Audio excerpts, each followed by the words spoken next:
আমি পুনরায় নির্বাচন চাই এই নির্বাচনকে বাতিল করে পুনরায় নির্বাচন চাই। যে আমাদের আচরণ বিধি অনুযায়ী একজন প্রার্থী কখনোই যখন ব্যালট বাক্স ভোট কেন্দ্রে ঢুকে যায় প্রিজাইডিং অফিসারের মাধ্যমে, তখন কোনো প্রার্থী কিন্তু কোনো কেন্দ্রে যেতে পারে না। যেটি আমাদের 11 তারিখ রাতে জামাতের প্রার্থী তিনি Bauniabad ideal school and college থেকে শুরু করে লালমাটি, প্রগতি স্কুল, বিভিন্ন জায়গায় তিনি ভোট কেন্দ্রে ঢুকে প্রিজাইডিং অফিসারের রুমে গিয়ে কথা বলে তাদের কি লাগবে না লাগবে এই ধরনের অনেক প্রমাণ সহকারে আমাদের কাছে রয়েছে, যেটি ইতিমধ্যে আমাদের জুডিশিয়াল যে ম্যাজিস্ট্রেট যারা দায়িত্ব রয়েছেন তারাও বিষয়গুলো অবগত রয়েছে।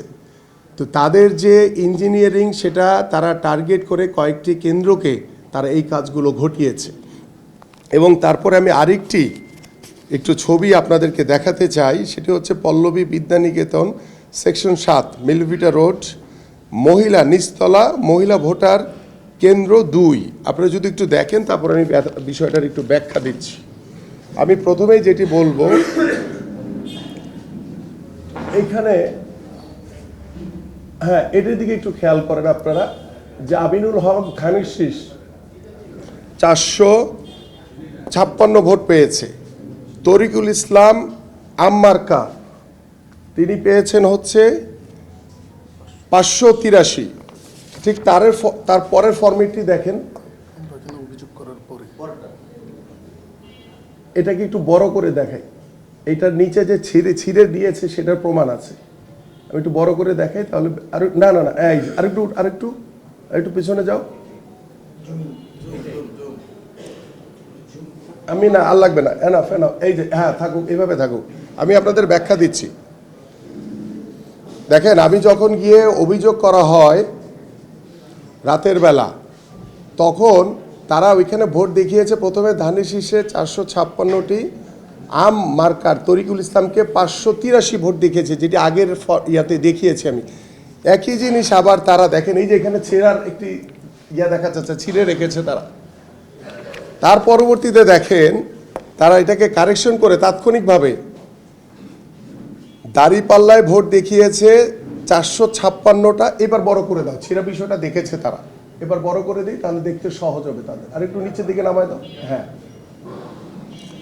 456টি, আর ধানের শীষে দেখিয়েছে 583 ভোট। এর চেয়ে বড় জ্বলন্ত অনিয়ম আর হতে পারে না। এটা তো একটা কেন্দ্র এরকম দেখিয়েছে, এরকম অসংখ্য কেন্দ্র আছে, যার প্রমাণ আমি এখন আবার আপনাদেরকে দিচ্ছি। ইন্টেনশনালি তারা জানে যে আমিনুলকে হারানো যাবে না, যেহেতু ক্লোজ রেঞ্জে রাখার জন্য তারা এই কার্যকারিতা তারা করে, তারা ষড়যন্ত্র করে, তারা এইভাবে ইঞ্জিনিয়ারিং করে আমাকে হারিয়েছে। কারণ যদি আমি এখানকার লোকাল ছেলে, আমাকে এখানে মানুষ যেভাবে স্বতঃস্ফূর্তভাবে ভোট দিয়েছে সেটা আমার নিজের চোখে দেখা। আমি যখন ভোট কেন্দ্রগুলি যাচ্ছি, ভোটাররা বলছে ভাই আপনি তো বিজয় হয়ে গেছেন আলহামদুলিল্লাহ, এইভাবে বলে তারা আমাকে বাহবা দিয়েছে। কিন্তু যখন ভোট গণনা শেষে যখন রেজাল্ট দেখেছে, আমি অনেক সাধারণ মানুষকে দেখেছি তারা অঝরে কেঁদেছে আমার জন্য। এবং আজকে পর্যন্ত আমি দেখেছি যারা আমার বাসায় এসে সাধারণ মানুষরা তারা হতাশাগ্রস্ত হয়ে তারা বিমর্ষ অবস্থায়, গতকালকে আমি দেখেছি জুমার নামাজ তারা অনেকে পড়তে যায়নি, শত শত মানুষ তার এখানে বসে কেঁদেছে। আমার কথা হচ্ছে যে আমরা দীর্ঘ 17 বছর একটি সুষ্ঠু নির্বাচনের অপেক্ষায় রয়েছি।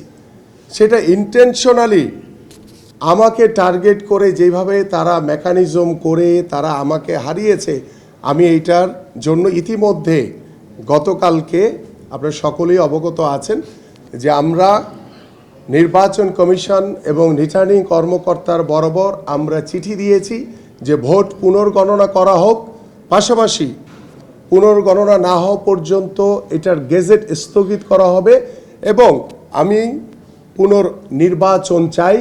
এই চিঠি ইতিমধ্যে আমি দিয়েছি এবং আমি আশা করি যে এইটা দ্রুতই আমাদের যেই ব্যবস্থা নেওয়া দরকার, এবং আমরা আশা করি যে এইটা সংশ্লিষ্ট যারা রয়েছে নির্বাচন কমিশন তারা দ্রুতই এই বিষয়টি আমলে এনে তারা দ্রুত ব্যবস্থা গ্রহণ করবে এবং এই পুনর্গণনা শেষ না হওয়া পর্যন্ত এই গেজেট, এই আসনের ঢাকা 16 আসনের গেজেট যাতে প্রকাশিত করা না হয়, এটা আমি আপনাদের মাধ্যমে নির্বাচন কমিশনকে অনুরোধ করছি।